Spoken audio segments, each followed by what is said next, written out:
également au nom de mon collègue, le professeur Michael Gomez, qui est professeur d'histoire africaine et d'études islamiques à l'Université de New York, qui regrette énormément de ne pas avoir pu être là et qui tenait à adresser ce message au professeur Boubacar Bali.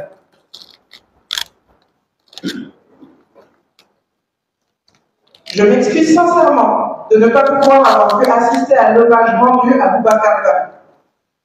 Le professeur Bali m'a accueilli dans les années 1980, lorsque je faisais des recherches pour mon premier livre sur le Bundu. C'était ma première visite en Afrique de l'Ouest, et le professeur Bali m'a ouvert de nombreuses portes. Son érudition est incomparable, et en m'acceptant dans sa maison et son cercle, il est devenu pour moi un père.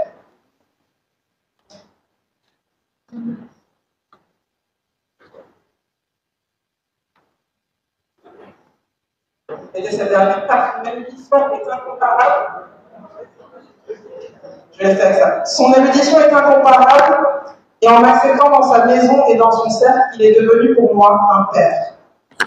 Je me trouvais à Dakar au moment où le professeur Bali se préparait à écrire son livre La Sénégambie du 15e au 19e siècle, traite négrière, islam et conquête coloniale.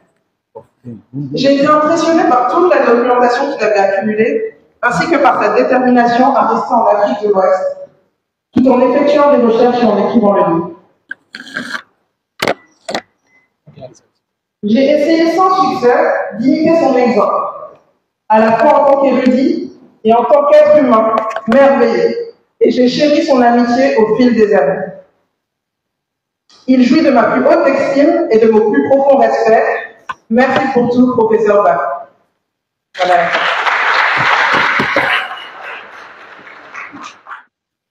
Il nous incombe à Abdelrahmane Gaïdé et à moi-même de dire quelques mots en guise de leçon de la part du professeur Bali et Patrick. Nous voici arrivés aux derniers instants de notre colloque en hommage au professeur Boubacar Bali et Abdoulaye Badji, et qui s'écoule et coule comme un cours d'eau tranquille, sans vague, ni corps, ni coule. Nous avons eu droit à un colloque dense avec 6 discours, une douzaine de témoignages, une conférence inaugurale, une table ronde, une dizaine de panels, une cinquantaine de communications, des centaines de connexions via Zoom et Microsoft Teams partout à travers le monde. Sur le contenu scientifique de ces présentations, nos rapporteurs que j'ai présentés tout à l'heure, Mamadou Bodian et Mamadou Yoro Yoroba, autant que Baldé, Mamadou Yoroba, autant pour moi, reviendront tout à l'heure. Mais d'ores et déjà, je note une forte charge émotionnelle qui a traversé tout ce colloque, tant il est vrai que nous sommes avant tout et après tout des roseaux pensants, pour reprendre Blaise Pascal. Des roseaux pensants qui vivent aussi et surtout de sentiments. Je ne peux aussi manquer de souligner l'importance pour l'université et les universitaires que nous sommes de s'ouvrir au monde, comme le fait si bien le département d'histoire et comme le fait si bien le département d'histoire. Et comme vous l'avez remarqué, l'expertise avérée des forces armées et de la société civile durant tout ce colloque a démontré qu'on gagnerait encore et encore à s'ouvrir au monde et à travailler avec les autres. Nous avons eu droit hier, avec la communication du professeur Ibrahim Diouf, à une déclamation de quelques leçons des professeurs Bali et Badji. Mon ami, collègue et aîné, ici présent, Abdelrahmane Gaïdé, complétera en quelques mots ces leçons. Nous, au département d'histoire sont fiers d'avoir organisé, et je le suppose, réussi ce colloque. D'autres suivront, car nos maîtres en histoire, tous nos maîtres en histoire, d'ici et d'ailleurs, méritent qu'on leur rende hommage et, de préférence, de leur vivant. Je vous remercie.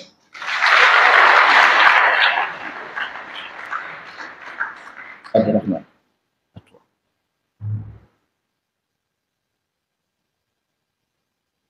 Merci de m'avoir associé à cet instant. Parce que je crois que nous sommes dans quelque chose d'extrêmement important. Et cette chose fait partie des causes qui m'ont amené jusqu'ici, jusqu'à avoir la prétention de parler devant les gens que j'admire.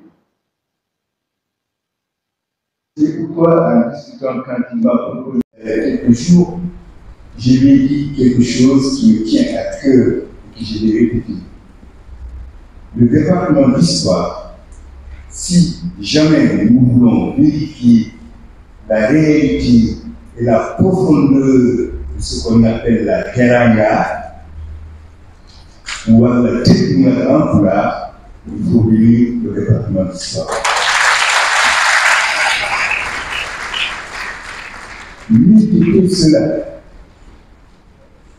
la multiplicité et la diversité des nationalités qui ont construit l'école historique de Dakar ne serait pas là. Et je crois profondément que l'école de Dakar, si elle est école historique de Dakar, elle a un fondement ouest-africain indéboulonnable. Puisque les premiers furent justement originaires de l'Afrique de l'Ouest. Et modestement, sans mon nombril, j'ai oublié de l'autre côté, parce que nous ne pouvons plus le retrouver. Je ne peux pas être nombriliste, parce que mon nombril, il a disparu. C'est notre identité qui a disparu de nous. Avec beaucoup de modestie, et je vais le répéter encore, toujours, je suis certainement, modestement, sans avoir de capacité ni de poursuivre, un résultat de ce qu'ils ont fait au département. La première leçon, justement, c'est de remettre l'humanité au sein du département. L'humanité ne signifie pas le sourire, ça signifie s'interdire et s'échanger pour qu'on ne répète pas les mesures de nos îles. C'est une des premières leçons que j'ai apprises chez eux. Et je ne peux pas ne pas finir sur deux éléments qui constituent des leçons importantes. Le professeur Abdoulaye Bakili m'a appris et nous apprend, et nous apprendra toujours, la rigueur scientifique. Lui qui sa rigueur scientifique, je n'allais jamais avoir de rapport aussi intime avec le texte historique. Et c'est lui qui nous a expliqué justement comment aborder le document historique et comment le critiquer. Deux éléments que j'ai appris chez Boubacar Bey et tout le monde l'a répété.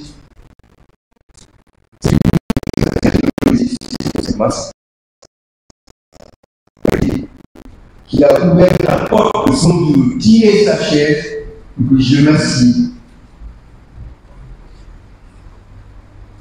Leçon d'humilité et leçon d'humanité ne peut pas dépasser ces deux actes.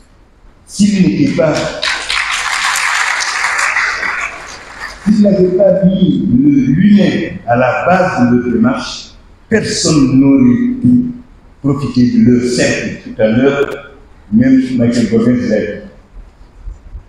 Et pour finir, je vais remercier beaucoup de l'Église. Je vous en prie, n'écoutez plus Gaïdé. Écoutez Abdelrahman.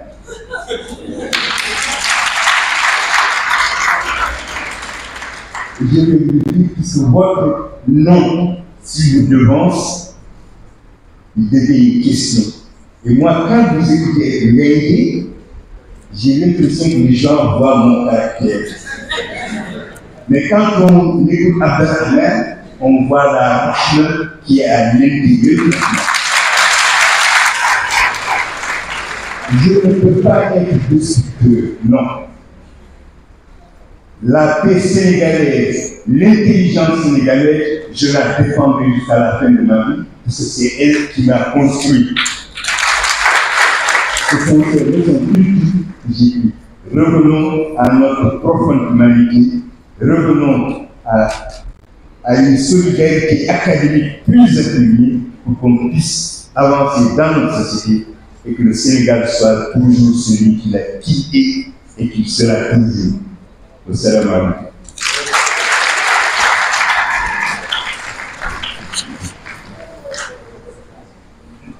Merci Abdelrahman, professeur Pernero, professeur Bachigi, professeur Salou Ndiaye,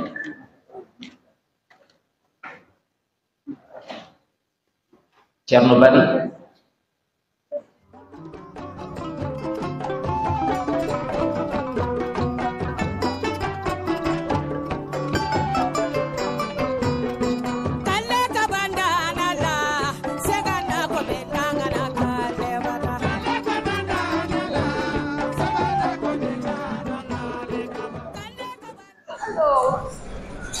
Cette session sera une session empreinte d'émotion, de regret déjà, de terminer ce colloque magnifique.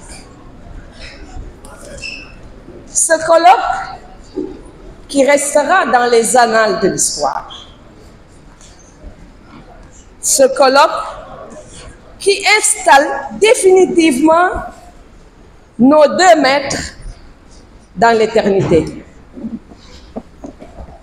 Dans l'éternité, parce que c'est ce qu'on nous a appris en histoire,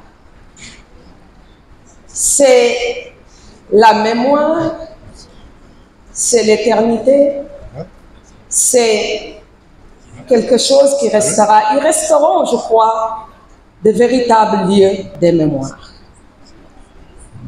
De véritables lieux de mémoire parce que au-delà de leur personne, ce sont leurs travaux qui resteront ad vitam aeternam. Ce sont leurs caractères respectifs, mais leur générosité. Et je crois que nous sommes aujourd'hui très contents de cet hommage, de la mobilisation de tout le département d'histoire, peut-être de toute l'université, pour arriver véritablement à ce moment. On pensait que ce moment, on avait l'impression qu'on n'y arriverait pas. Mais si, avec la volonté du département, de la relève d'historiens, cette relève qui est une relève intelligente, une relève exceptionnelle, une relève brillante, on s'en est rendu compte tout le long de ces 3 jours.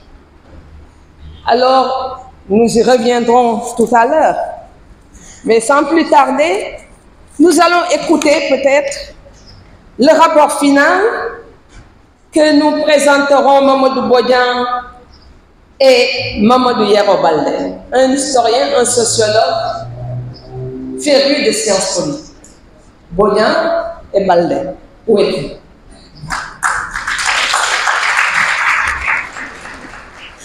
Merci beaucoup, professeur Bernamo. On aimerait d'abord remercier le professeur Elisaba. Merci beaucoup, professeur Bernamo.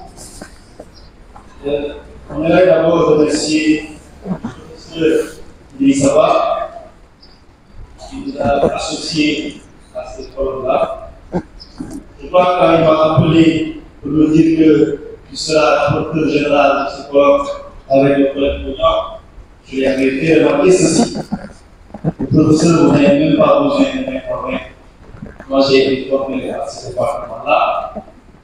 J'ai été formé par ces deux enseignants, ces deux professeurs. Par conséquent, inutile de l'esclavage, mais c'est aussi un espace de résistance de l'esclavage pour reprendre cette formule de l'historien Ahmadou Sérou, qui a eu l'honneur d'ouvrir le quatrième panel sur captivité, traite et esclavage modéré par le professeur Ibrahim Seck du Sénat. L'intérêt du travail remarquable de Sérou est d'avoir montré que la résistance des peuples africains à la capture, consécutive aux opérations de l'Asia menées par les empires du Soudan, est une donnée permanente de cette longue trajectoire. Dans la même lancée, dans le dos, et à Wayombeyax, on proposait une lecture de l'esclavage à partir de ce qu'il qualifie l'espace conflictuel, dit des trois frontières, le Burkina, le Mali et le Niger, ou bien le Mali, la Mauritanie et le Sénégal. Il s'agit de des espaces qui accordent une attention particulière à l'esclavage culturel. Ces auteurs s'intéressent en clair aux subvivances de l'esclavage au XXe. En s'intéressant au pouvoir et aux dynamiques politiques en Afrique, le 5e panel dirigé par le professeur Babacar Fall est une invite à repenser, à penser à l'ensemble de guérir le politique, la politique et la culture dans le temps long de l'histoire. À ce sujet, Bintou Saouma Boukouré démontre avec rigueur que l'unité lexicale égyptien Pharaon, It, qui signifie astre, soleil, est continué dans les langues mandingues par les unités lexicales Tili, qui signifie soleil, Tili, Tilé et Tili, confirmant ainsi, à la suite des travaux de Cheikh Anta Diop, la parenté linguistique entre l'Égypte ancienne et l'Afrique noire. Mohamedou Nizissa, quant à lui, prolonge la conclusion de Saouma lorsqu'en décrivant les scènes de couronnement, il met en exergue le rôle des acteurs dans le processus de mise en place du pouvoir politique et la parenté culturelle entre les peuples de la vallée du Nil et ceux des royaumes sénégalais. Dans une autre époque de l'histoire de l'Afrique, le professeur Roquette a analysé les stratégies politiques développées par les Libyens à l'image de Yassine Boubou pour conquérir et conserver le pouvoir. Une posture du reste méconnue de l'histoire de l'Afrique. C'est pourquoi le professeur Ibrahim propose une lecture à partir des dynamiques internes de l'effondrement des États piétaux en Sénégal. Pour Tchou, une telle lecture est en mesure de saisir les transformations de l'Amama en état dynastique et l'émergence de trois ordres que sont Gani, les Gabo et les Diables.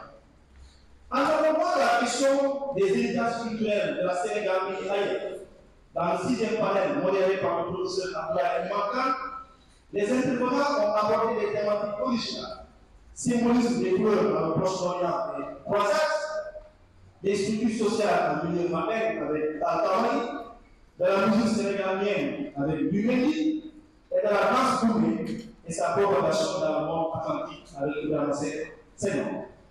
Ils ont démontré les fonctions et la portée sociale, politique et culturelle des couleurs, de la danse, de la musique. Ils ont également éclairé les transformations des structures sociales survenues en milieu marin dans la longue durée au cours des 19e siècles. Dans le panel sur entreprise coloniale, réaction et résilience africaine, Mamouzi s'est intéressé à la figure de l'Alcati en tant qu'agent de l'appareil de l'État précolonial sénégalais et en intermédiaire du système contracteur précapitaliste apparu avec le commerce atlantique.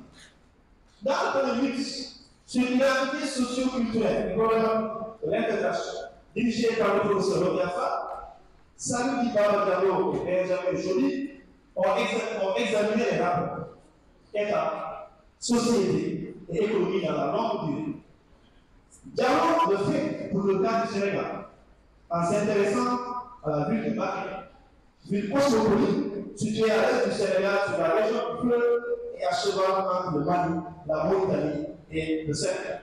Une région qui est aujourd'hui un agrégore dans le processus d'intégration sous-régionale, à la fois territoriale, économique et culturelle de l'espace sénégalais.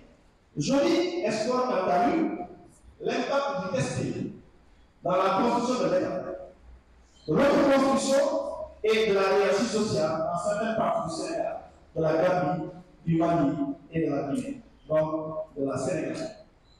Le dernier panel de la journée du 22 février 2025 a été consacré à crise, sécurité et démocratie, animé par le général Babacar. Les intervenants se sont intéressés à la question sécuritaire en Afrique et ses implications géopolitiques et régionales.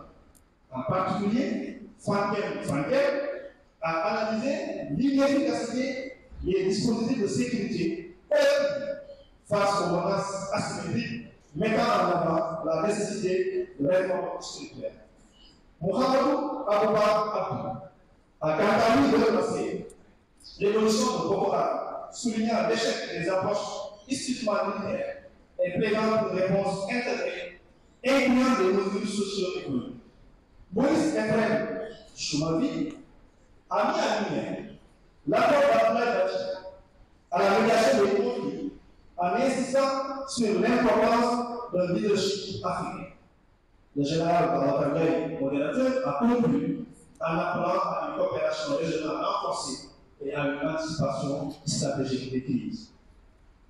Le samedi 22 février, aujourd'hui, dans le panel 10, sur foncier, ressources, forestières et conflits, animé par le professeur Bernardo, Joseph Jules Sinan, en analysant la question de la gestion des ressources forestières et des conflits d'intérêts aux abords du bassin du Congo, explore la controverse autour des perspectives occidentales et négro-africaines de la nature et ses conséquences dans les relations entre les populations locales et les acteurs congolais de la conservation de la nature. La question de la complexité de la gestion des ressources naturelles se pose dans la plupart des pays africains. Au Sénégal, Idrissa Manga a mis en évidence les implications de la réforme de 1960 relative au domaine national dans le conflit foncier de 2006 entre Efisao et Moudjadola en Casamance. Au Cameroun, Franck Cipriano Jomon Djeke analyse l'essor du Mali à partir du Congo à la suite de la mise en place d'un ensemble de textes qui privait les populations autochtones de la terre. Enfin, en Mauritanie, où la crise pastorale est une réalité depuis 2010, Yao Yaoji nous a permis de saisir les stratégies mises en exergue par les Mauritaniens pour favoriser la souveraineté pastorale et pacifier les relations entre communautés dans certaines régions du pays. Je passe la parole à mon collègue Boyan qui va continuer. Merci beaucoup, cher collègue Bardé. Je vais donc m'associer à la remerciement. Lui, il est ici au Sénégal. Oui, oui, mon collègue qui sont arrivés je voudrais remercier mon histoire, ça va, de m'avoir associé en tant que sociologue, politiste, à cette rencontre des historiens. Et ce qui m'a permis aussi d'apporter une lecture qui n'est pas fondamentalement historique, mais je voudrais, par la suite de mon collègue Bardé, revenir sur quelques éléments de synthèse, mais surtout mettre l'accent sur ce que peut-être on pourrait retenir après les 3 jours de discussion sur l'école de Dakar, ce qui est convenu d'appeler aujourd'hui l'école de Dakar, en mettant l'accent sur l'héritage intellectuel et surtout le renouveau historique et historiographique. Alors, si un colloque est un moment de réflexion, celui-ci, en hommage au professeur Boubacar Bari et Abdoulaye Bathily, a été révélateur. Révélateur d'une tradition intellectuelle forte, d'une vision épistémologique cohérente et d'un engagement académique et politique et d'une approche méthodologique audacieuse qui, ensemble, dessine les contours de ce qu'on pourrait appeler l'école de Dakar. Ce colloque n'a pas seulement revisité les trajectoires individuelles de cette figure majeure de l'historiographie africaine. Il a mis en lumière un cadre de pensée structuré une dynamique collective et une ambition scientifique ancrée dans la réalité africaine. Car si l'histoire est un champ de bataille idéologique, Bari et Bathily ont forgé les armes de la reconquête intellectuelle, décoloniser les savoirs, interroger les continuités et les résistances africaines et replacer le continent au centre de sa propre histoire. Je vais donc ici aborder un certain nombre de questions. La première, c'est un cadre épistémologique, notamment l'émancipation du regard historique. Loin d'être un simple courant historiographique, l'école de Dakar semble s'imposer comme une posture intellectuelle de rupture avec l'historiographie coloniale et postcoloniale. Dans la lignée des travaux de Cheikh Anta Diop, cette école refuse la réduction de l'Afrique en une périphérie de l'histoire mondiale et revendique son rôle central dans les dynamiques économiques, politiques et sociales d'hier et d'aujourd'hui. L'un des plus grands apports de Bari et de Bathily est d'avoir su articuler la longue durée des dynamiques africaines avec une critique du prisme eurocentré. Ils ont montré que la Sénégambie ne saurait être réduite en une construction coloniale, mais qu'elle est un espace fluide, traversé par des mobilités, des résistances et des reconfigurations permanentes. En affirmant cette historicité propre, ils ont contribué à poser les bases d'une histoire connectée, où le local et le global se conjuguent dans un dialogue constant. Le deuxième aspect, c'est une méthodologie transversale, ou du moins des archives à l'expérience vécue. L'école de Dakar s'est distinguée par une hybridation méthodologique, dépassant les cloisonnements disciplinaires et intégrant une pluralité d'approches. Loin d'être une historiographie figée, elle combinerait archives écrites, tradition orale, archéologie, anthropologie, génétique, sciences sociales et analyse des dynamiques contemporaines pour restituer la complexité des trajectoires africaines. Et loin de se limiter à la suprématie des sources écrites occidentales, elle réhabiliterait les témoignages oraux, les pratiques mémorielles et les savoirs vernaculaires considérés non pas comme des suppléments anecdotiques, mais comme des sources essentielles de production de savoir. Les travaux de Bari et de Bathily ont reçu mise en lumière les continuités historiques à travers l'étude des sociétés africaines de l'Ouest, de leur mobilité, de leur système de résistance. L'analyse des vestiges du commerce transsahélien, des structures sociales mondaines et au-delà, des dynamiques foncières ou encore des formes d'adaptation aux forces de transformation, aux transformations politiques et économiques montrerait la puissance de ces approches trans-interdisciplinaires. L'histoire, loin d'être figée dans des contextes ou des textes, serait une matière vivante, en perpétuelle recomposition, où dialogueraient les traces du passé, les pratiques sociales et les enjeux contemporains. Le troisième aspect, c'est les concepts et notions, vers une relecture ou une lecture dynamique de l'Afrique. Les différentes interventions du colloque ont mis en exergue des concepts fondamentaux pour penser l'Afrique comme un espace en perpétuelle transformation, structuré par des mobilités, des résistances et des mutations sociopolitiques. 1. Espace multiple, physique, social, imaginaire. Loin d'être un simple découpage territorial, ou de simple découpage territorial du moins, empire État-région, les espaces africains sont des cadres dynamiques où se croisent influences sahéliennes ou transatlantiques et sahéliennes. La Sénégambie élargie illustre cette interférence ou cette interface mouvante intégrant flux humain, économique et culturel. 2. Mobilité des personnes, des biens, des idées et des pratiques. La structuration politique et sociale s'est souvent opérée à travers des états intermédiaires, jouant un rôle dans la circulation des marchandises, des savoirs et des croyances. De même, les trajectoires biographiques et espaces connectés soulignent le rôle des individus dans les grandes mutations historiques dépassant les cadres étatiques ou ethniques. 3. Dynamique de stratification et de transformation. Les sociétés africaines ont été traversées par des logiques de hiérarchisation et de recomposition. La question des castes et des ordres sociaux relève des structures anciennes de distinction qui ont évolué face aux changements économiques et politiques. De même, les rapports de genre ne sont pas figés. Les rôles sociaux ont varié selon les contextes entre résistance et adaptation. La religion, loin d'être un simple cadre spirituel, a servi d'instrument de pouvoir et de négociation dans les transformations des sociétés africaines. 4. Rapport de pouvoir et de composition. L'histoire des résistances en Afrique ne se limite pas à celle de l'esclavage. Les luttes pour le contrôle des ressources, la gestion du foncier, les tensions entre gouvernance locale et pouvoirs centraux montrent des continuités et des réajustements stratégiques. Ces notions permettent d'appréhender l'Afrique non pas comme un simple objet d'analyse, mais comme un acteur majeur des dynamiques globales où les mutations sociales, les résistances et les mobilités s'inscrivent dans le temps long. Ces thématiques sont aussi des champs d'investigation.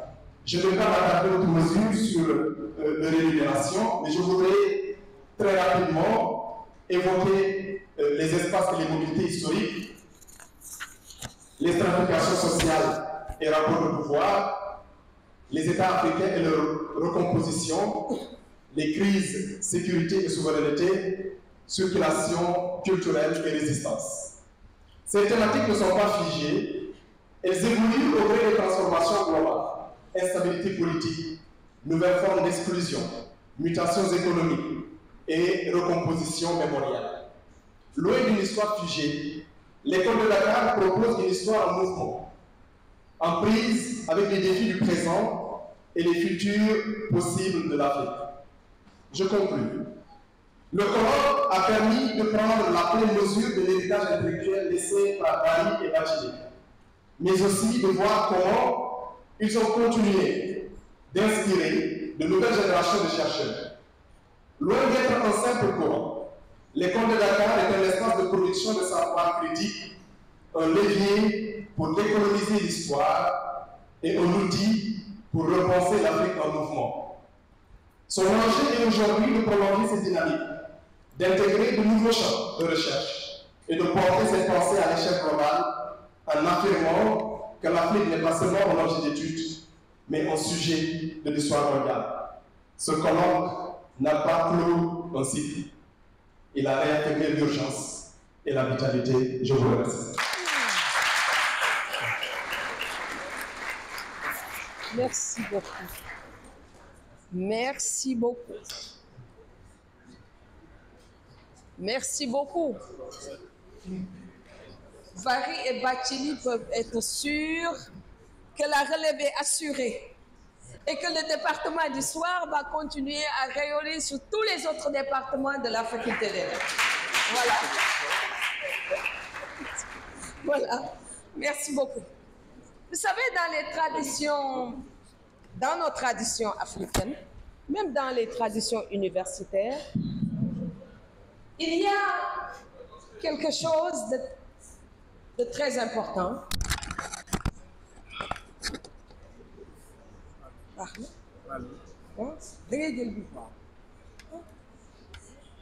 Il y a quelque chose de très important dans nos traditions, c'est le fait de faire l'éloge. L'éloge, de déclamer la généalogie. Ils n'ont pas voulu amener le griot ici, on n'a pas eu de Coran, on n'a pas de balafon. Mais nous allons essayer de reconstituer par nous-mêmes cette tradition culturelle. Un des auteurs arabes, je ne sais plus lequel, en nous parlant du Mammouth à Tombouctou, il a décrit que ce qui l'avait frappé, il y avait les femmes qui étaient en train de crier « Tamala, Tamala, Tamala ». Moi-même, j'ai expérimenté cela en participant à un gamou à Tombouctou. Aujourd'hui, c'est le département d'histoire. les étudiants de Bari et Bati, qui ont choisi un des leurs, le professeur Salou Ndiaye, pour Tagg Bati, Tagg Bari, Taggal len Seni Dialore, je ne peux pas traduire ça. Taggal len Seni Dialore, les hauts faits en fait, on va chanter les hauts faits de Bari et Bati. Professeur Salou Ndiaye, vous avez la main. Konaté, professeur Ousmane Khan, professeur Tchernova, professeur Abdoulaye Bakili et Boubacar Bari, mesdames, messieurs, je voudrais adresser mes sincères remerciements à l'ensemble des invités qui, dans leur immense majorité, honorent l'université en répondant à son appel. Par ma voix, la famille universitaire remercie également tous ceux qui ont apporté leur appui à l'organisation de cette cérémonie. Un proverbe de chez nous dit que ceux qui mangent des œufs ne s'imaginent pas combien la poule a eu du mal à les pondre. Donc merci à tout le comité d'organisation. Mesdames, Messieurs, en franchissant le seuil de cet espace de dialogue, d'échange, où se perpétuent les vertus essentielles de nos traditions universitaires, mon cœur est envahi par une certaine nostalgie et surtout par des souvenirs. Souvenirs de ce que nous avons aimé et qui ne sont plus parmi nous, souvenirs de ceux qui ont fait ce que nous sommes et qui également ne sont plus parmi nous. Nous citerons nos regrettés maîtres, Baïgay, Oumar Khan, Ibader, Ibn Diagne, Raoul Lonis, Sekene Modisis Koko, ainsi que nos collègues Brahim Diop, Moustapha Khan, Abdurrahman Ba. Nous y adjoignons Madame Aïda Sow, Bari et Anassar Bakili, puisque la famille universelle est là, immuable, éternelle, bien que constamment renouvelée. Dans nos têtes comme dans nos cœurs, ils sont toujours présents. Et comme le disait Jean d'Ormesson, il y a quelque chose de plus fort que la mort, c'est la présence des absents dans la mémoire des vivants. Morta ultima ratio. Mesdames, Messieurs, c'est avec joie que je viens m'acquitter comme d'une dette sacrée de l'engagement fait à mes collègues en prenant la parole à ce colloque qui célèbre Abdoulaye Bakili et Boubacar Bari. J'ai accepté la charge de cette allocution parce qu'elle m'offre la possibilité de le réaffirmer devant de illustres invités et au nom de notre promotion qui est représentée ici par Mme Fedambo, Rokhaya Fall, Ousseynou Faye et moi-même, tout le respect et la profonde affection que nous ressentons pour eux, mais surtout pour le travail titanesque qu'ils ont accompli, tout aussi bien dans leur production scientifique que dans leur activité pédagogique à la faculté des lettres. Abdoulaye, Boubacar, pour la première fois, je vous appelle par vos prénoms sans y adjoindre le mot maître. Vous voici devant nous, après avoir servi cette institution durant plus de 4 décennies de relations charnelles avec la faculté des lettres. Nous sommes là pour savourer avec vous, vos familles, vos proches, le plaisir que nous ont procuré ces 3 jours de communion et de réflexion. Vous, Abdoulaye Bakili, Dimoutouka, Amnoudjon, nous allons ensemble, derrière vous, à l'image d'un promeneur qui, après de longues heures de marche, s'arrête pour contempler l'ampleur du chemin parcouru, vous, Boubacar, Alpha Boubacar Bari, Missanimim. Ensemble, nous allons à l'image d'un ouvrier qui, au cours de sa pause, s'arrête pour contempler avec satisfaction le résultat de son labeur. Abdoulaye et Boubacar, vous l'aurez constaté, j'aurais bien voulu vous louer plus dignement, mais hélas, je n'en ai pas le talent. Car si j'étais poète, un de ces magiciens de la parole, j'aurais fait danser et chanter les mots au gré de leurs inspirations, et les mots, certainement, j'arrivais de ma poitrine comme l'éclair de mer. Si j'étais griot, j'aurais célébré cet instant solennel au rythme des tam-tams, au rythme des djum-djum. Je serai alors entré ici accompagné de tam-tam, de kora et de balaton. Toutefois, honorables invités, je ne suis ni griot ni poète, mais je me souviens qu'à l'agora d'Athènes, le héros qui appelait à la réunion du démos prononçait toujours la même phrase, je parle sous le contrôle de Boubacar Diop, que celui qui, je le cite, que celui qui veut ou qui peut donner des conseils avisés à la mère patrie prenne la parole. Donc je vais prendre la parole, mesdames, messieurs, et par ce témoignage où j'unis deux noms, pour honorer l'un après l'autre, je veux, au nom de tous les anciens étudiants, une ministre de ma promotion. Il y a une ministre, 4 professeurs d'université, un doyen de faculté, un recteur, un ambassadeur, une notaire, des administrateurs civils, des professeurs et des chercheurs. Voilà le travail accompli. Donc, je voudrais témoigner notre reconnaissance pour avoir formé après nous également des générations d'étudiants, de chercheurs et d'enseignants, non seulement dans la pensée critique, mais aussi à l'exigence intellectuelle.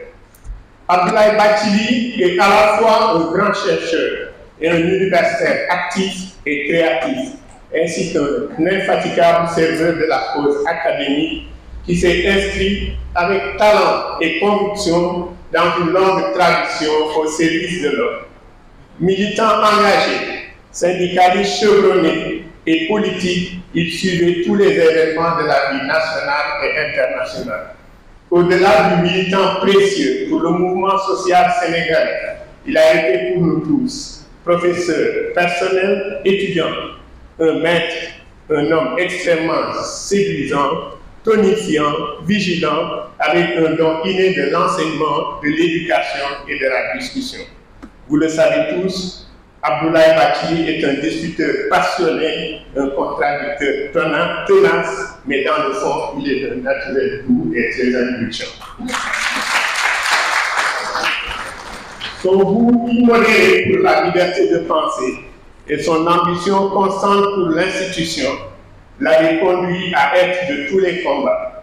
L'amélioration des conditions de vie des enseignants, l'essor de la recherche, le financement des publications, les réformes de l'université et j'en passe.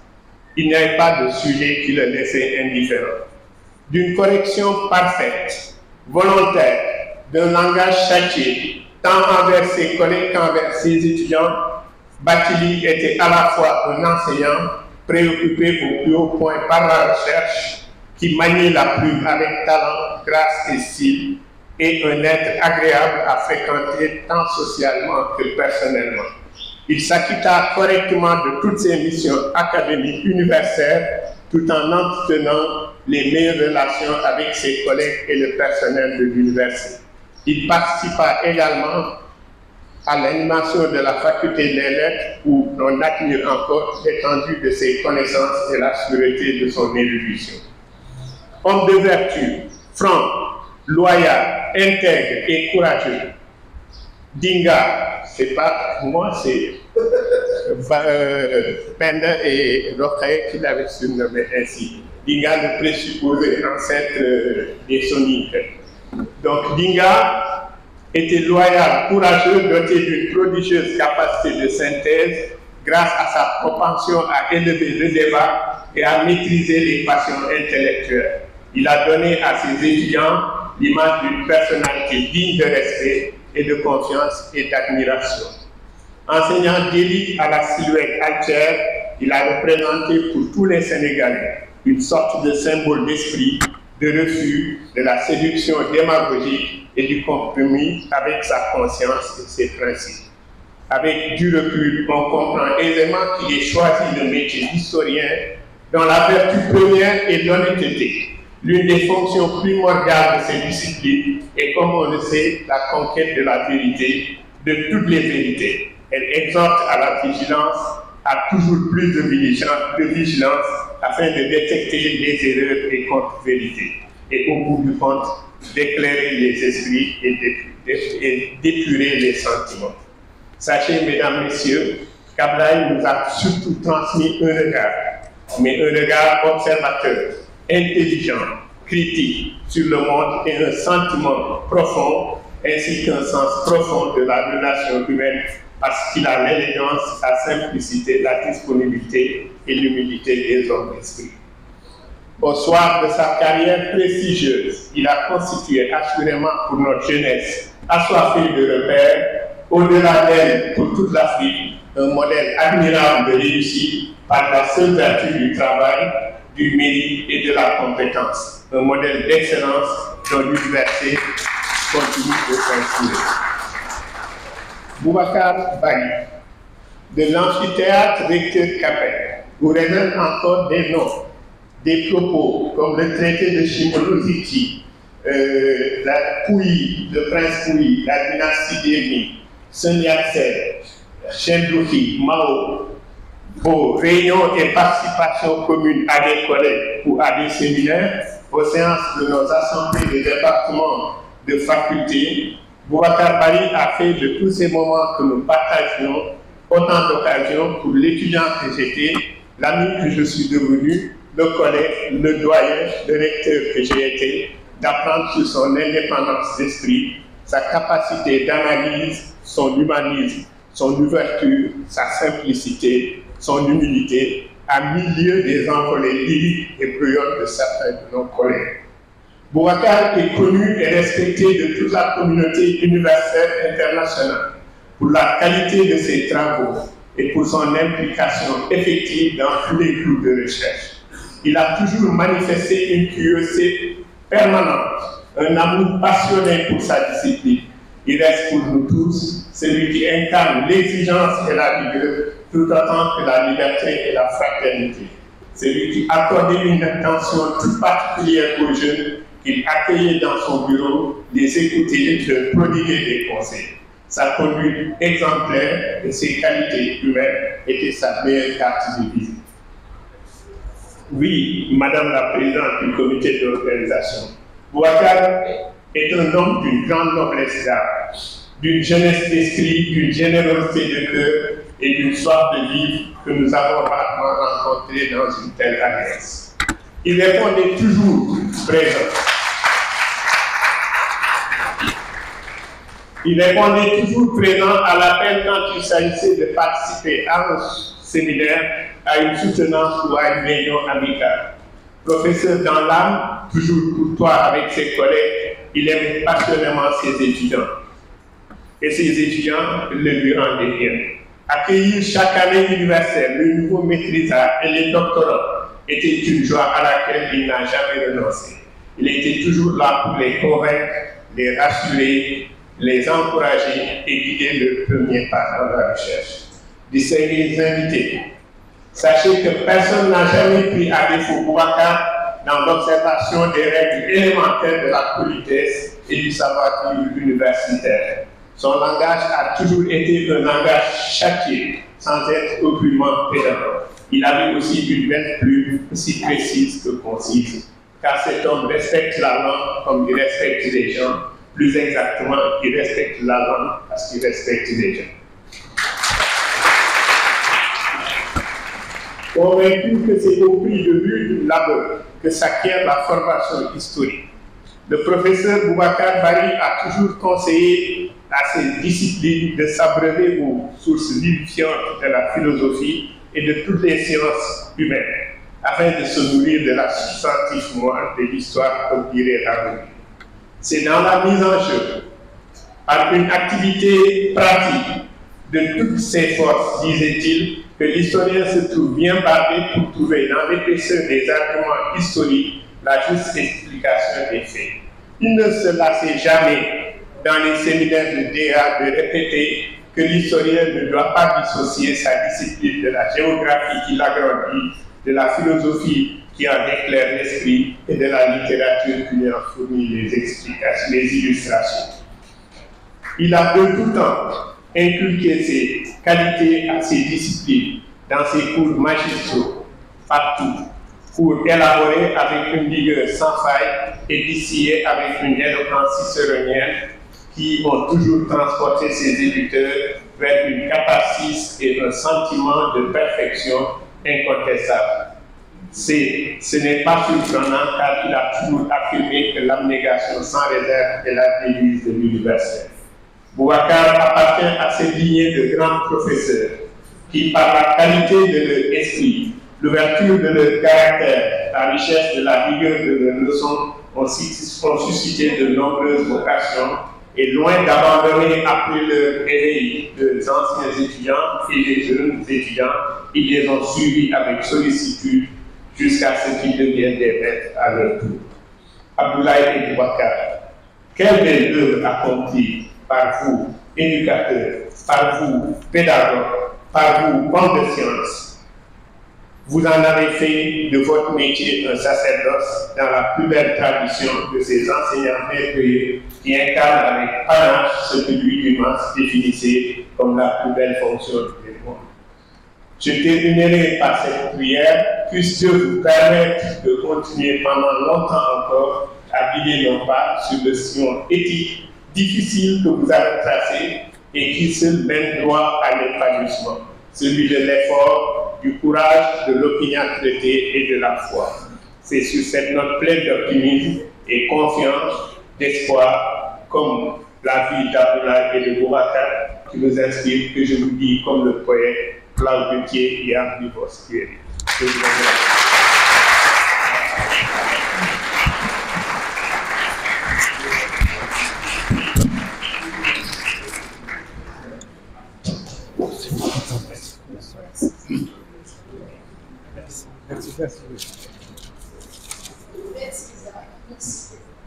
Alors, nous n'avons pas de boum-boum, nous n'avons pas de tam-tam. On aurait pu faire comme ça, chante, voix, tout ça. Mais ce n'est que partie de la mise. Parce que moi, je l'organiserai.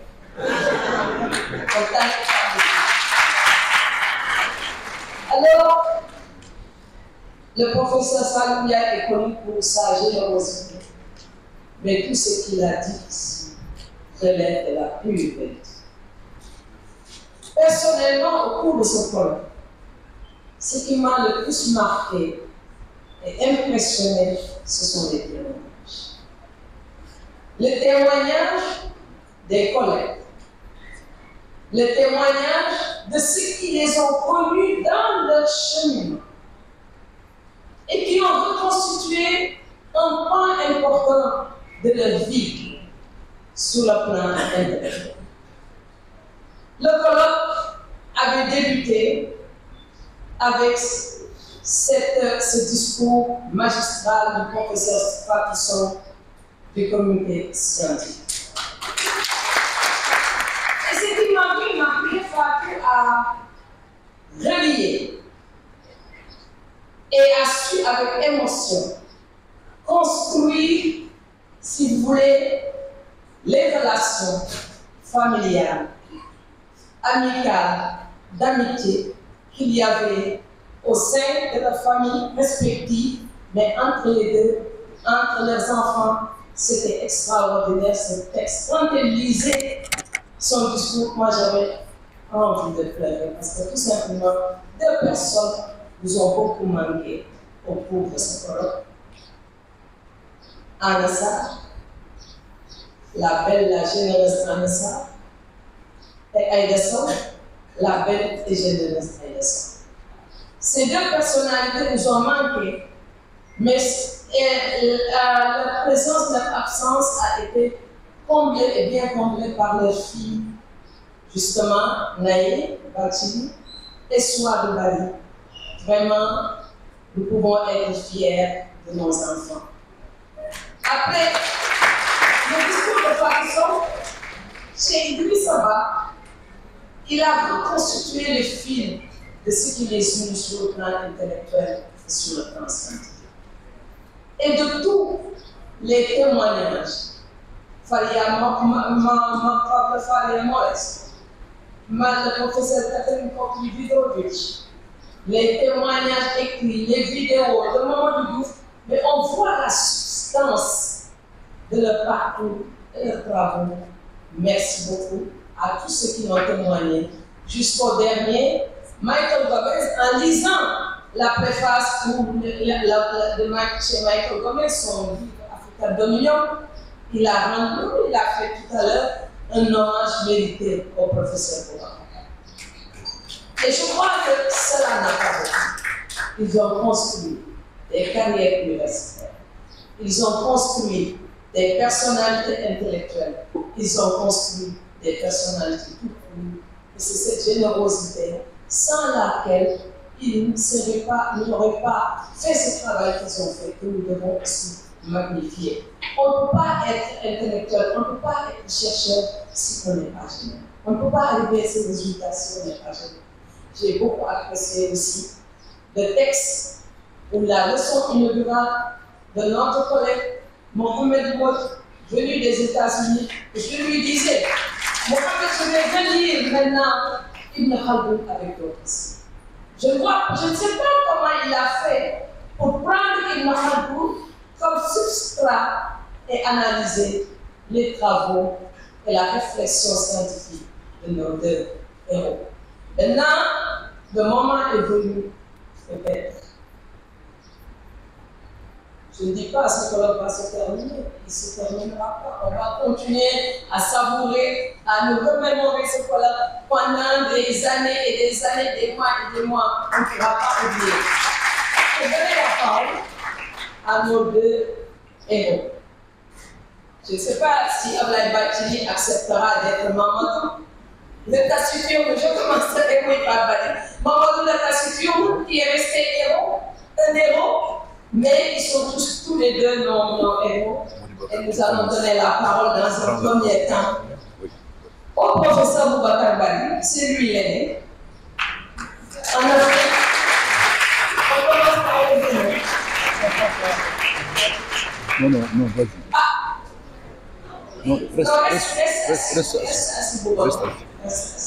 Voici le micro. Vas-y. Tiens. Donne-moi.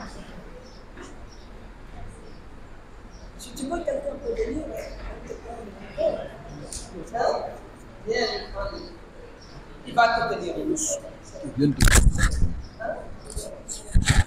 te mettre là, tu vas lui.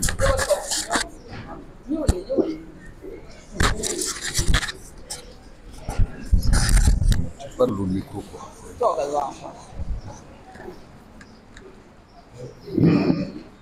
Bonsoir, chers étudiants. Bonsoir, chers collègues. Bonsoir, chers parents. Bonsoir,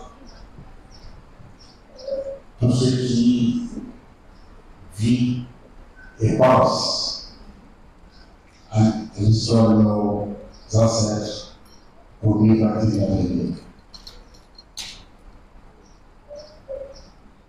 Vous ne pourrez pas comprendre que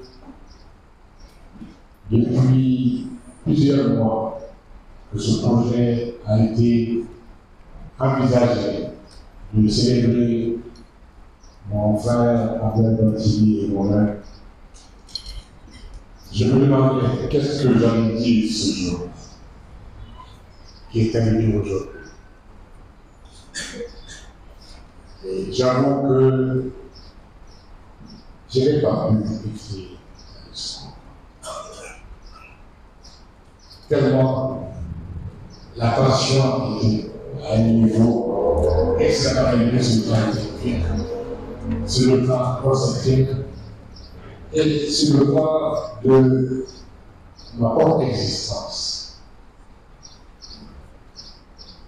J'aurais pu demander à Bernardo, à Babacar Fall, à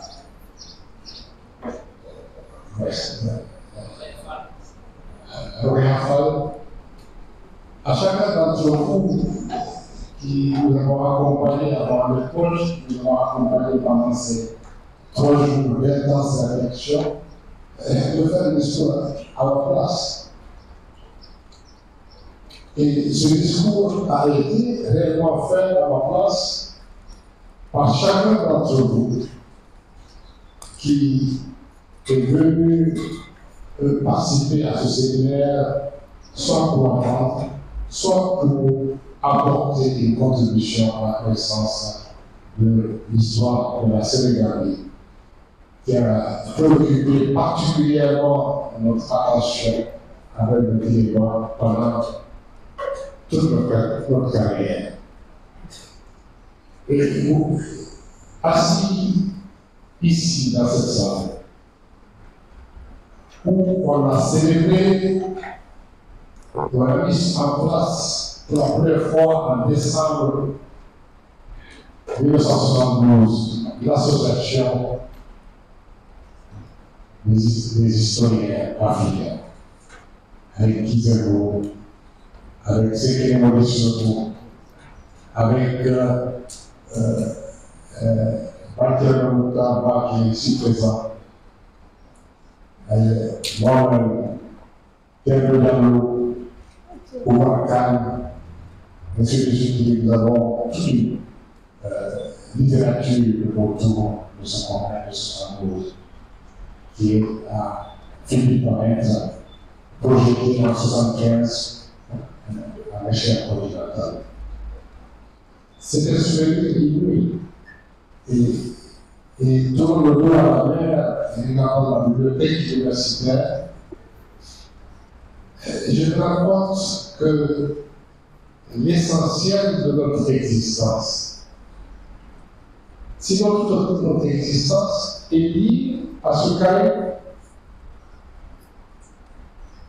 C'est là que nous avons vécu toutes ces années en tant qu'étudiants, en tant qu'enseignants, et maintenant en tant que retraités. Et on mesure la grandeur de ce qu'on peut appeler le don de Dieu. C'est d'avoir favorisé ce centre d'intelligence, de réflexion, de l'éducation pour l'ensemble du continent.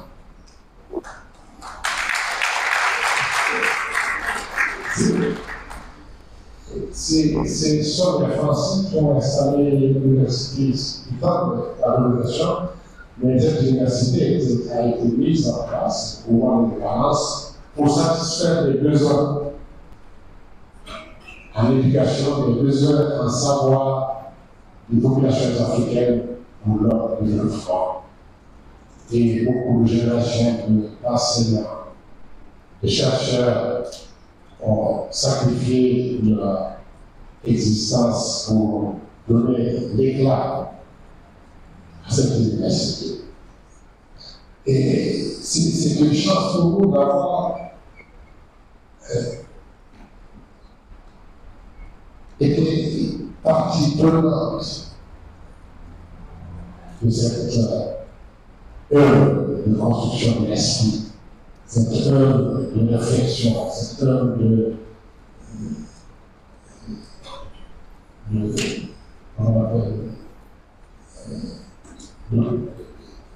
pensée spirituelle. Parce que l'université n'est pas uniquement matérielle, mais aussi universelle. Donc, c'est pour ça que je suis particulièrement heureux que cette cérémonie d'hommage a été faite de façon humaine avec Abdoulaye Batini, que j'ai rencontré dans cette université, avec qui nous avons combattu sur le passé état, mais surtout avec qui nous avons réalisé quelques progrès par rapport à la recherche historique en Afrique. Tous les éléments étaient réunis pour que nous soyons reconnus, nous soyons frères, et que nous soyons ce que Bernard les amis, y compris nos familles, nos épouses, hélas disparues, qui sont en plein cœur de notre esprit. Et j'ai une dette infinie envers Bati. Et parce que moi,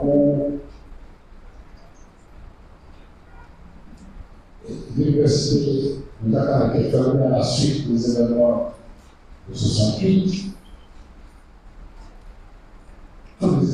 À la fermeture, les étudiants guinéens se sont retrouvés en rade parce qu'il n'y avait pas de gouvernement pour en charge.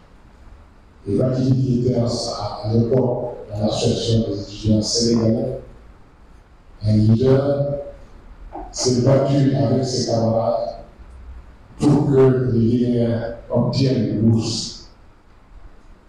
Et à contribuer comme les autres à leur continuer les études.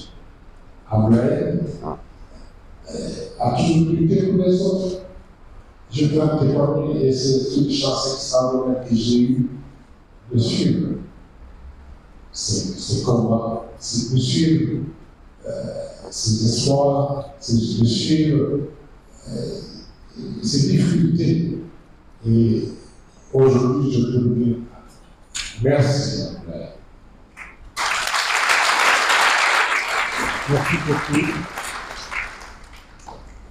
Et je ne me sens pas orphelin au Sénégal grâce à Fraternité.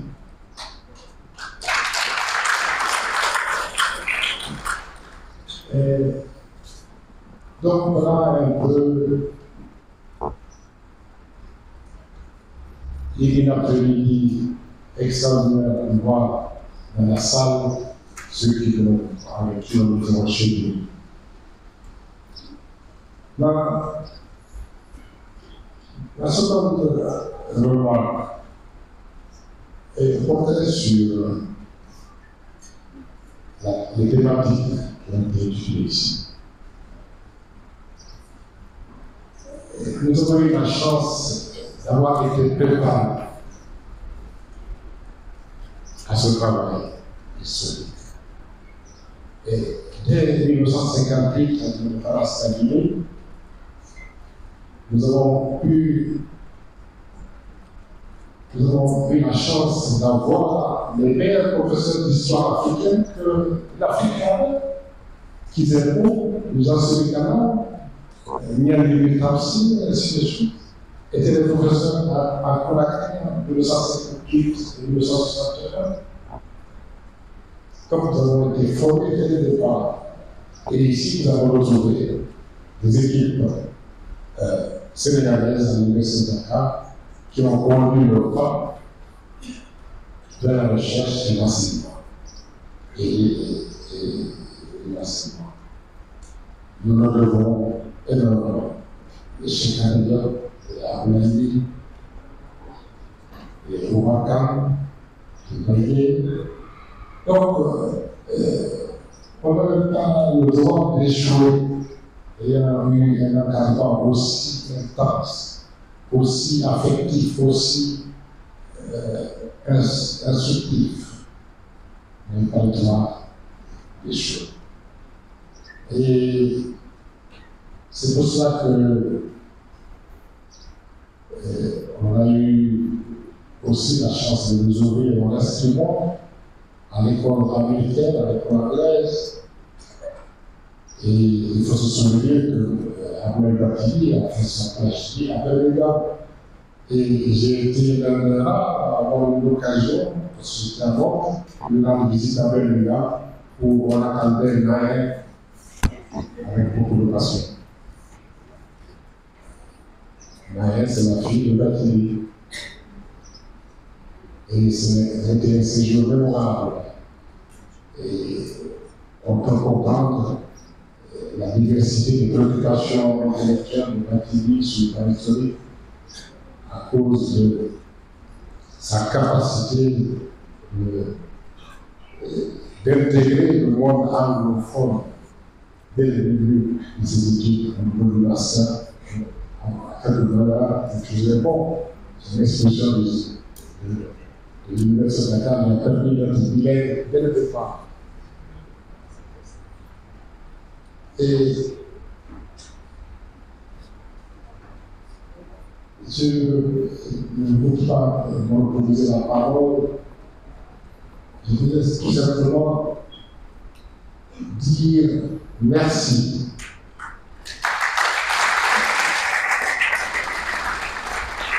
Merci à cette université qui nous a tout donné et à qui nous ne rendrons jamais assez.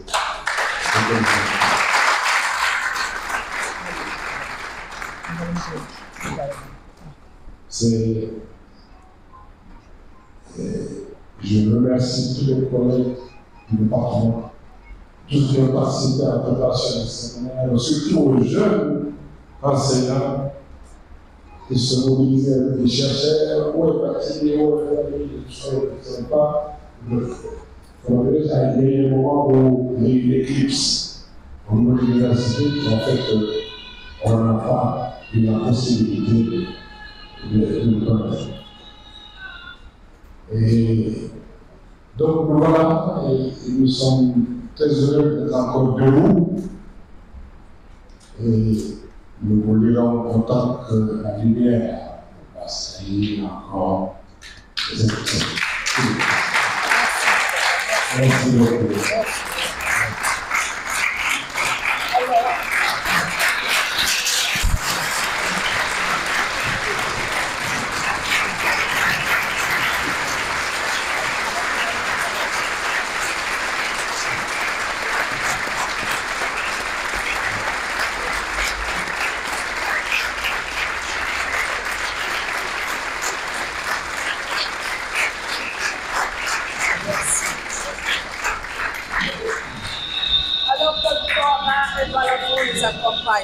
Ça, je l'offre à Boubacar, la voix de toute la Africaine, qui est, à mon avis, le plus grand, la plus belle voix de l'Afrique de tous les temps.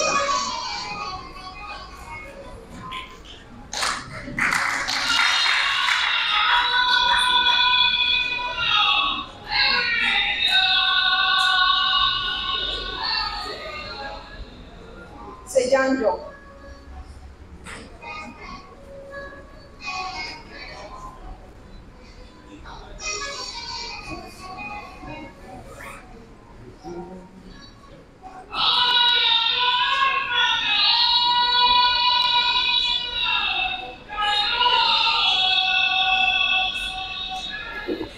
Merci, on va organiser une soirée spéciale.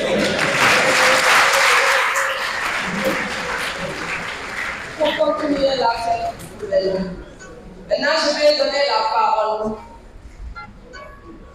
à notre héros, Dinga.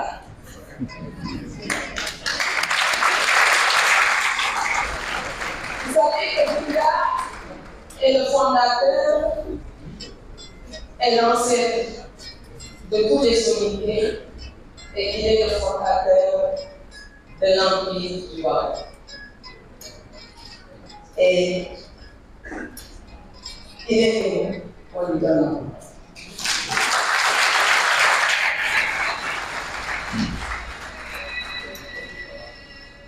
Merci beaucoup, Brenda.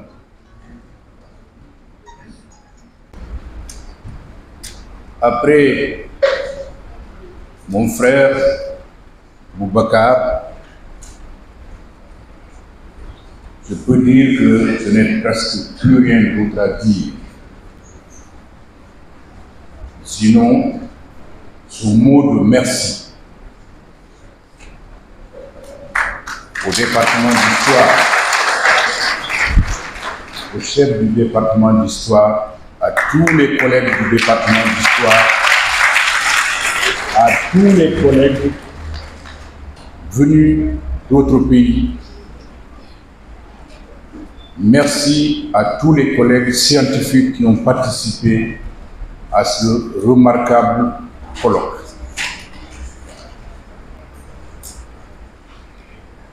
dans cette salle mythique de l'université, hier, avant-hier, le colloque a été ouvert dans cette grande salle du cadre 2.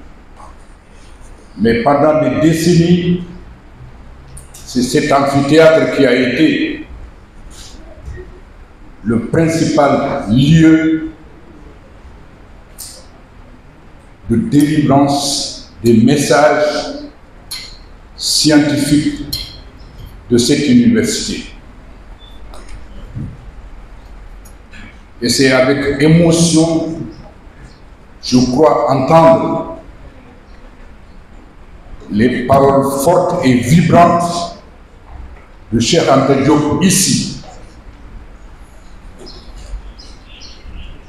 lorsque pour la première fois, il a eu à faire sa conférence sur l'Égypte ancienne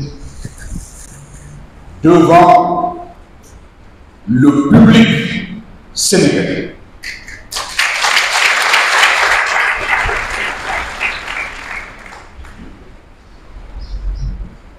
Je crois encore entendre la forte voix de notre frère et aîné Pathé Diagne lorsque, en 1969, quand l'IFA a décidé d'organiser un cycle de conférences publiques, il a eu à délivrer une conférence remarquable, passionnée pour les langues africaines.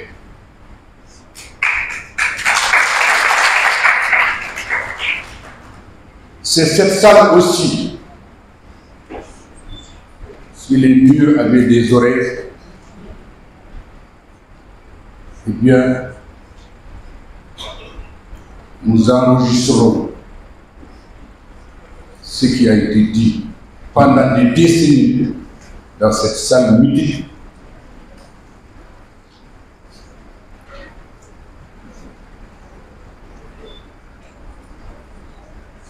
Je voudrais vous remercier pour ce témoignage.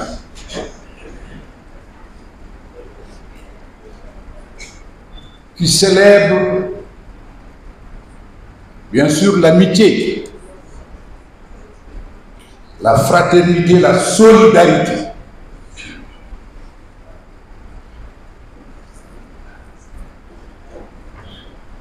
La fraternité, la solidarité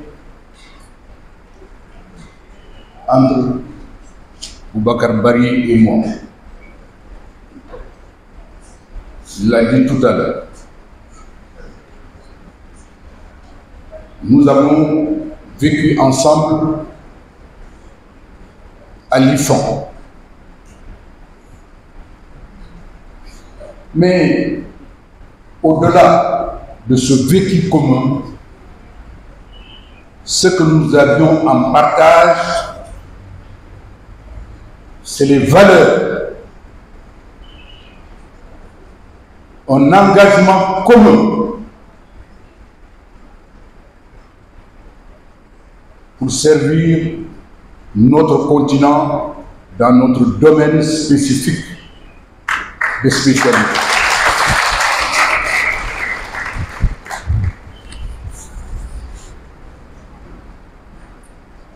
Une trajectoire d'amitié, de solidarité. Il l'a rappelé tout à l'heure. À cette époque, cette université, nous la considérions comme une université africaine.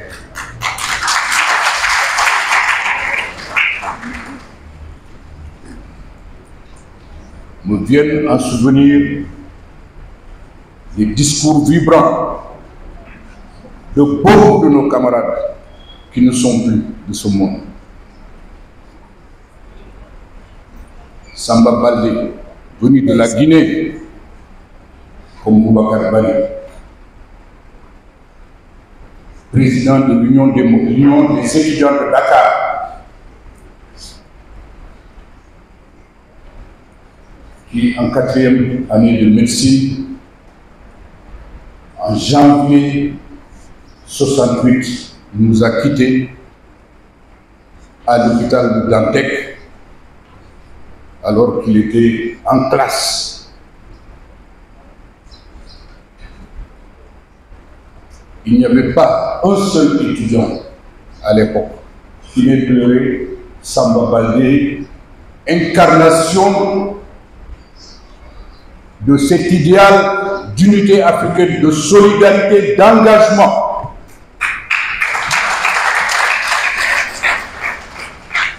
Il repose en paix dans son village de Saraboïdo, à la lisière du Sénégal et de la Guinée.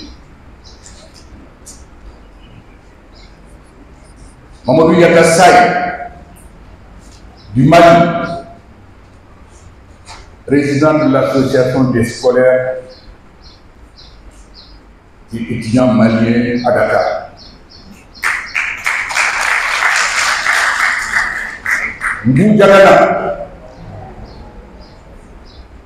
président de l'association des étudiants et stagiaires mauritaniens à Dakar.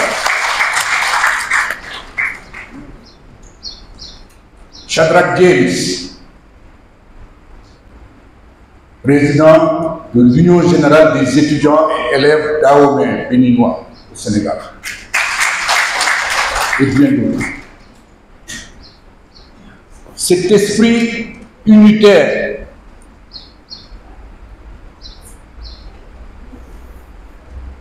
qui nous a donné ce mot d'ordre, l'université au service du peuple, l'africanisation de l'université. À cette époque, sur les 3000 étudiants que comptait l'université de Dakar, il y avait un peu moins de 1000 Sénégalais.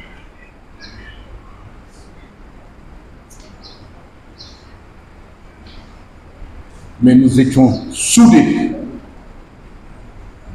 Et c'est ce qui explique que lorsque l'université a été fermée en 68, lors des négociations, le comité exécutif de l'Union démocratique des étudiants sénégalais, dont j'étais membre de la délégation, le 13 septembre 1968, après des heures et des heures de négociations, nous avons exigé du gouvernement sénégalais qu'il respecte cet esprit solidaire des étudiants de l'université de Dakar, comme on l'appelait à l'époque.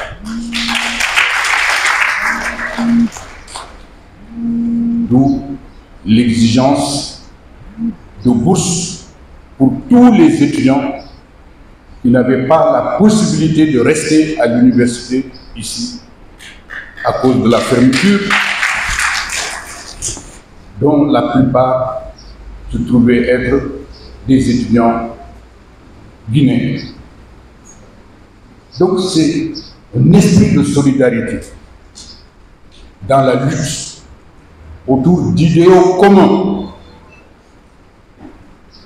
de lutte.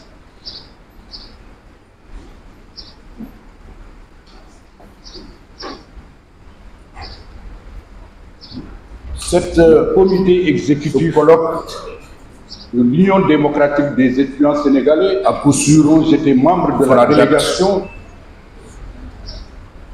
non seulement dans l'histoire du département, 13 septembre 1968, également pour l'ensemble de la communauté, des heures et des heures de universitaires. Nous avons exigé du gouvernement de la qualité, la diversité des participants solidaires et de leurs contributions. Les étudiants, tous les domaines de l'université de Dakar, sciences sociales se sont retrouvés au groupe à travers ces échanges. D'où l'exigence de facto merci pour tous les étudiants qui n'avaient pas la possibilité de rester à l'université à cause de la fermeture. L'accompagnement non seulement tutélaire mais actif des étudiants guinéens. Donc c'est pour la solidarité de cette importante manifestation qui date déjà de 3 ans communs. D'abord le Covid l'a retardé. Ensuite, les événements politiques des 2 ou 3 dernières années au Sénégal, ce colloque nous ont amenés à considérer qu'il fallait une ambiance de calme et de sérénité, non seulement dans l'histoire du département, mais également pour l'ensemble de la communauté universitaire qui est fait à cause de la qualité, la diversité des participants et de leur contribution intensifier les domaines des sciences sociales, on l'a dit tout à l'heure, peu ou prou, à travers ces échanges. Le témoin est tenu en merci.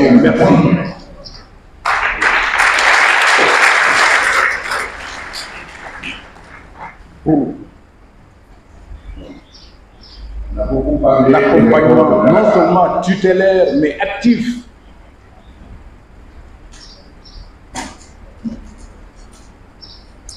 notre génération a eu de cette manifestation qui date déjà de 3 ans d'avoir accès d'abord le Covid, la retard de connaissances, ensuite les événements politiques des 2 ou 3 dernières années au Sénégal. Nous sommes amenés à considérer qu'il fallait une ambiance de calme et de sérénité pour tel colloque. Nous n'avions pas de manuel d'histoire, ni même de géographie, très travail remarquable et d'histoire et de géographie de la. Nous souhaitons qu'il soit continué et je suis sûr qu'il sera poursuivi et intensifié. Parce que M. Beau l'a dit tout à l'heure, 90% des enseignants, le témoin est tenu en main. Les enseignants, comme on les appelait à l'époque, qui ne connaissaient ni l'histoire de l'Afrique, ni la géographie de l'Afrique. On a beaucoup parlé de l'école de Dakar. Il a fallu la générosité de Amadou Mokhtar Mbow et de Raymond Mbow. Notre génération, pour mettre à leur disposition, il a fallu la générosité de Amadou Mokhtar Mbow et de Raymond Mbow pour mettre à notre disposition sur l'histoire de l'Afrique, sur la géographie. À l'époque, des cours curriculaires, tout à l'heure, les figures de Kizerbo, de Djibril Tamseka, de nos aînés, sur l'histoire de l'Afrique et de la géographie. Mais nous n'avons pas accès, réellement, il a dit tout à l'heure, de bénéficier parce que les figures de Kizerbo, à cette époque-là, après les dépendances des aînés, le Parti africain de l'indépendance avait demandé à tous ces militants d'aider réellement la solidarité africaine. À cette époque-là, après l'indépendance de la Guinée, le Parti africain de l'indépendance avait demandé à tous ces militants d'aller aider la Guinée dans le cadre de la solidarité africaine pour faire face au manque d'enseignants. D'autres bonnes volontés n'étaient pas du Parti africain de l'indépendance, les patriotes africains qui sont allés Mais son œuvre n'est pas connue. Zerboum fait partie de cela. Mais, Cheikh Anta Diop, il était dans son laboratoire, d'arriver au département d'histoire, mais son œuvre n'était pas connue. Et curieux. Maïdi, Eliman Khan, nos aînés, ils venaient d'arriver au département d'histoire. Notre Khan, sur le mouvement international et notre sujet. Eliman Khan, à cause des déboires en Mauritanie, n'a pas pu rester longtemps. Plus jeune de cette a été notre professeur d'histoire en 67, sur le plan international et d'autres sujets pour suivre une carrière à cause des déboires en Mauritanie. Il n'a pas pu rester longtemps. Il est resté dans Dakar, il a dû s'exiler à nouveau pour servir sur le plan international. L'école de Dakar est née sur une carrière de ce besoin jusqu'au rang de directeur général adjoint de comprendre international du travail. Notre histoire, d'entreprendre l'école de pour rendre accessible notre histoire. De ce besoin au début de comprendre chaque année notre histoire, d'entreprendre comme il se doit rendre accessible notre les histoire. sujets qu'il fallait choisir pour les mémoires. Au début, ces aînés, les mémoires, parce que chaque année, l'entrée discutée des la liste des mémoires comme il se doit, mais également des sujets qu'il fallait choisir pour les mémoires. Tous les mémoires, parce qu'ils étaient consacrés à faire le tour pour regarder la liste des mémoires du territoire et des terroirs soutenus pendant cette période, pendant presque 2 décennies. Les périodes qui ne sont pas ils étaient consacrés à faire le tour du territoire et des terroirs. Pour savoir quelles sont les périodes qui ne sont pas encore suffisamment connues, là où il y a des lacunes. Et même pour boucher l'école de Dakar est née c'est tout. De cette ambition de couvrir toutes les différentes monographies des différentes régions du Sénégal, de la Sénégambie. Et même pour faire avancer la science. L'école de Dakar est née de cette ambition de couvrir, de combler les lacunes de nos connaissances. Ce que je constate, c'est que et de faire avancer la science historique. Toutes ces générations qui se sont succédées au département, et ce que je constate, c'est que nous avons pu, fort heureusement, tous ensemble, comme une chaîne de transmission, avec toutes ces générations grandement succédées au département. D'autres territoires, nous avons pu connaissance, tous ensemble comme une chaîne de transmission, contribuer grandement la plus grande satisfaction de l'homme, c'est qu'il soit dépassé par d'autres territoires de connaissance. C'est très normal. Je constate que sur la plus grande satisfaction d'un maître, la jeune génération nous a dépassé. Et que ces élèves n'ont pas besoin que je constate que sur beaucoup de questions, la jeune génération nous a dépassé. Que vous et nous avons encore besoin. Parce que c'est ça la science. La petite contribution que nous avons apportée soit dépassé.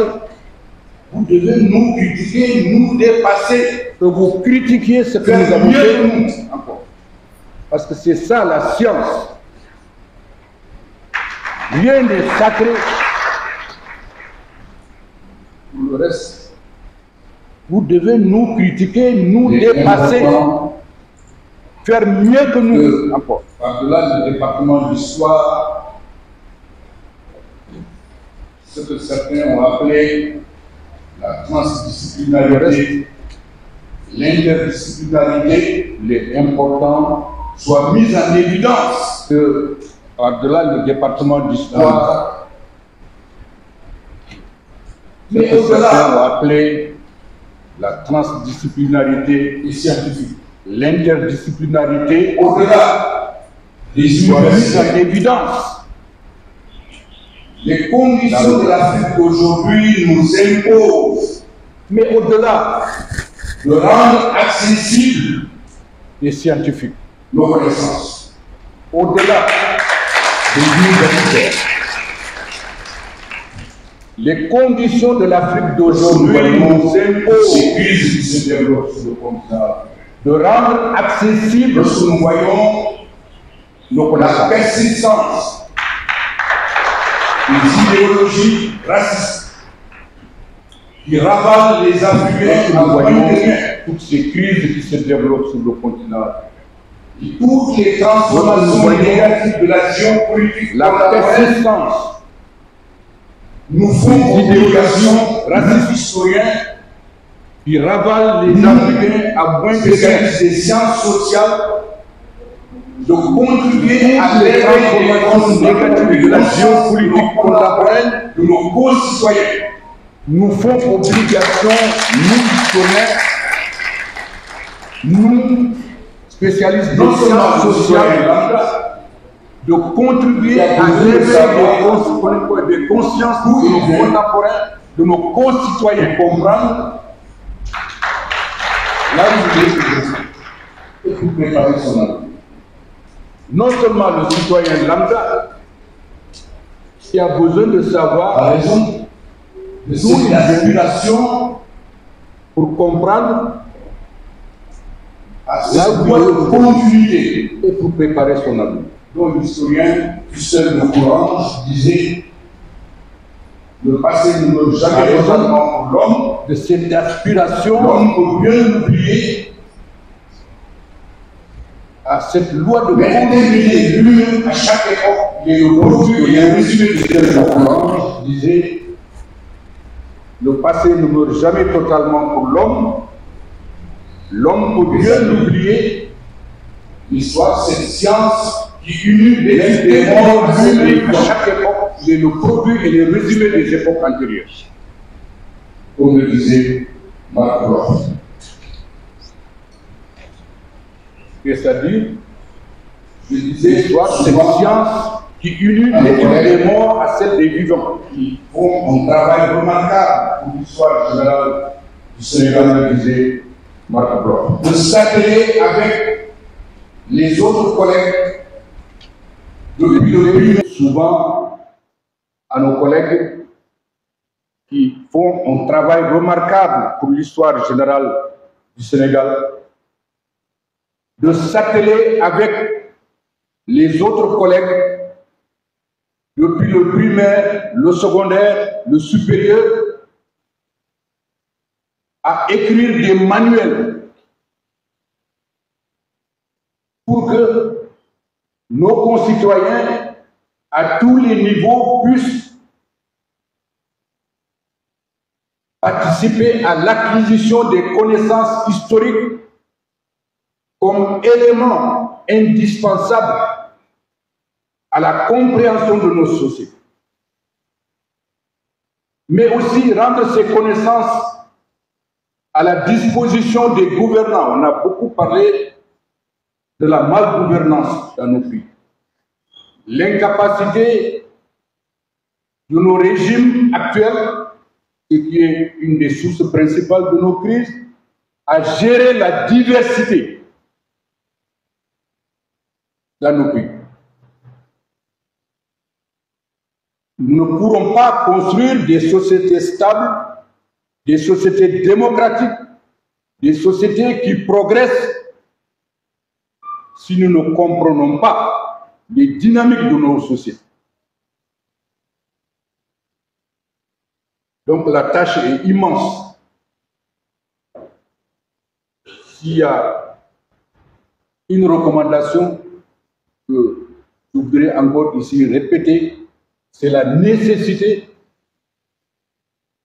qu'au-delà des colloques scientifiques de si grande valeur comme celui-ci, nous nous attelions à écrire des manuels pour les écoliers, pour les élèves des lycées et collèges.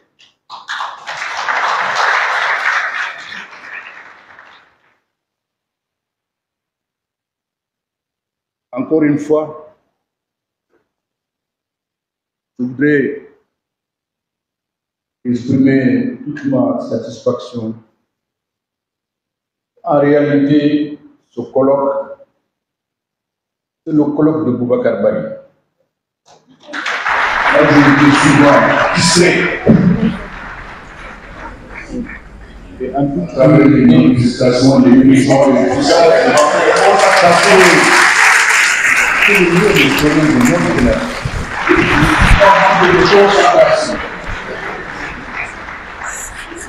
Mais il a été souvent distrait à la tâche.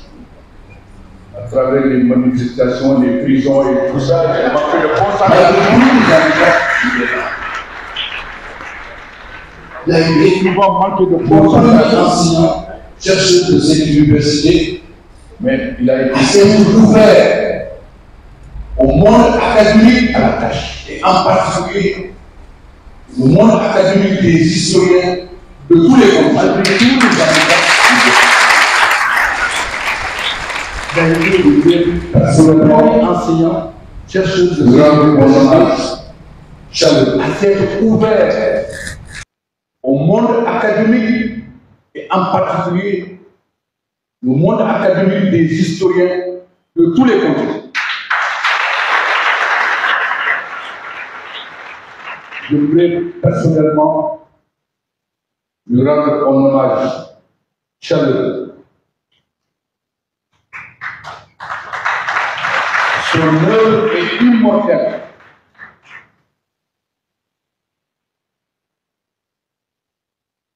Boubacar, je suis fier d'être ton collègue, je suis fier d'être ton ami.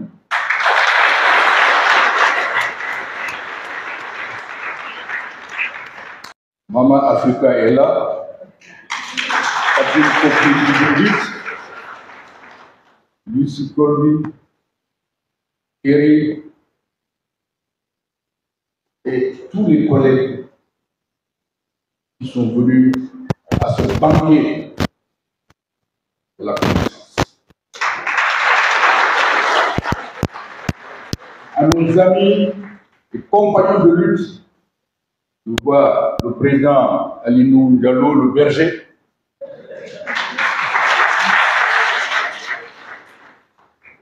compagnon de Amadi Ali Dieng,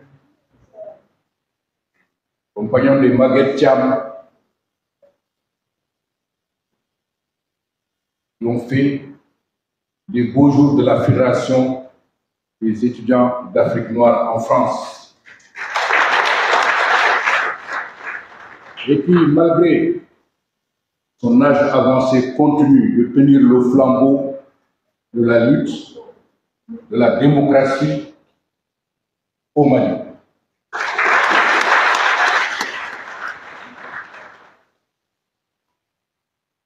Encore une fois, merci, merci beaucoup. Merci à tous. Merci à tous.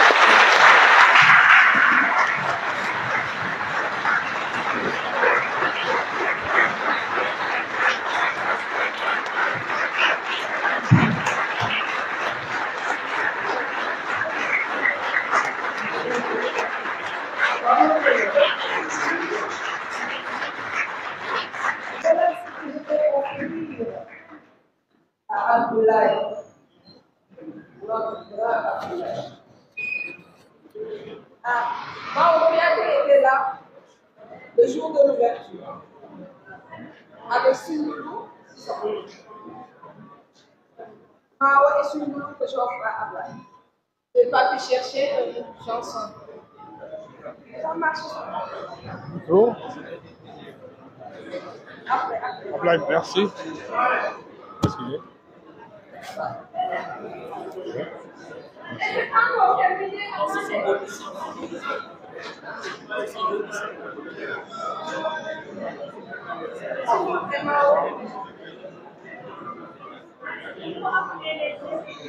Mais c'est pas terminé, attendez.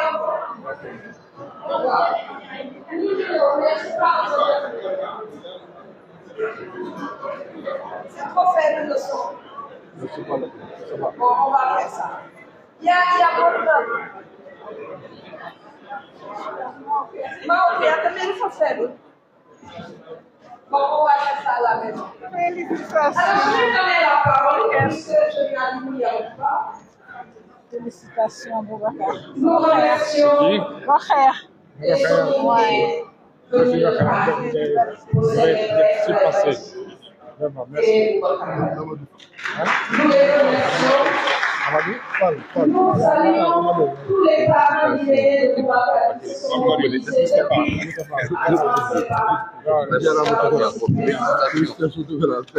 remercions.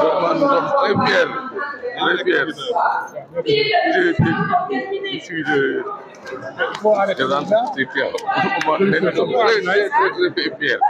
Je participe au moment où j'ai les soucis de carburant. Je vais donner la parole. Très fier. Je voulais décliner le nom de Bachili, le nom Bachili. Il n'est pas propre à mon père seulement, à Ablaye.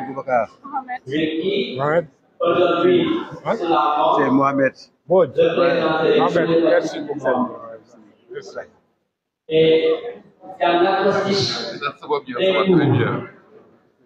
En souligné, il décline le B de Bachili en Ballana. Ballana veut dire un homme de refuge. Il est resté dans ses bottes et les combats qu'il a toujours menés lui ont donné raison jusqu'à aujourd'hui. Donc le B de Bachili, c'est le B de l'homme de refuge de Ballana. Le A de Bachili. Le A de Bachili, c'est l'humilité. Celui qui s'inquiète des autres, de sa communauté, de ses compatriotes, de ses camarades, de ceux avec qui il partage le même continent, au-delà de tous les hommes épris de justice. C'est celui qu'on appelle un homme responsable des autres, en solité, en unité. Timandé, ok, parce que Bachili, il est beau.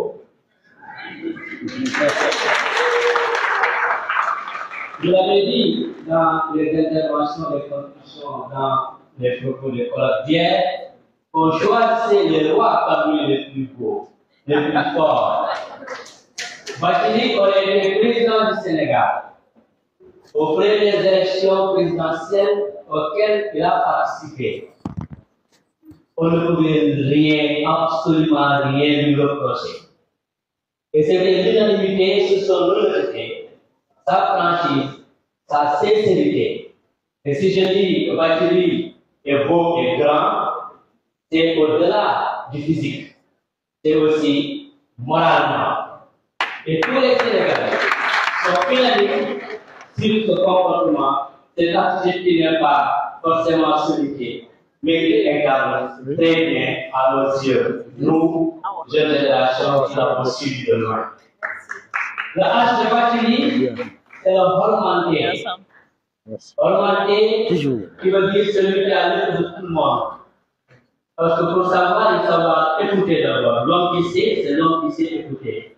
Bachili est attentif. Il écoute tout le monde. Il écoute le peuple et tout ce qui l'entoure et les autres liens communiquer avec eux. La même communication dépend de la volonté qu'on a des gens et faciliter pour bien. Vraiment, génial. Celui il est résistant de Bathily. Le guide de Bathily est très résistant. Je vais y revenir. Merci, non? Logo, c'est aujourd'hui l'hommage. Logo, à vous dire qu'aujourd'hui Bathily est célébré. Et il est déjà entré dans l'histoire. Je termine avec le Y. Le Y que tout le monde peut savoir.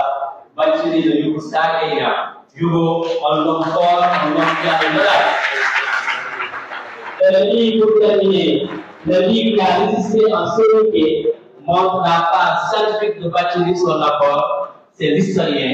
Et j'enlève le H un peu sophistiqué du français. Bathily est un grand historien, je vous remercie. Merci. Alors, avant de prendre la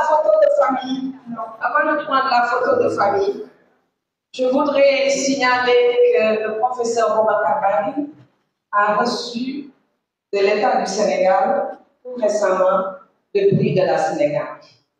Pour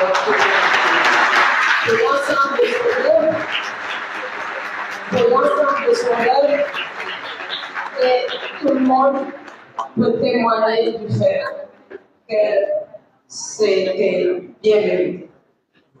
Alors, je ne sais pas, nous allons prendre la photo de la famille des historiens. Et puisque nous sommes les officiers de nous-mêmes, nous que nous remercions tous ceux qui ont fait le déplacement. Je commence par là. Je ne dis pas que nous avons reçu des chercheurs, des historiens, nous avons reçu des amis, les amis de Boubacar Bari et les amis d'Abdoulaye Badji, qui sont venus de la France pour en témoigner.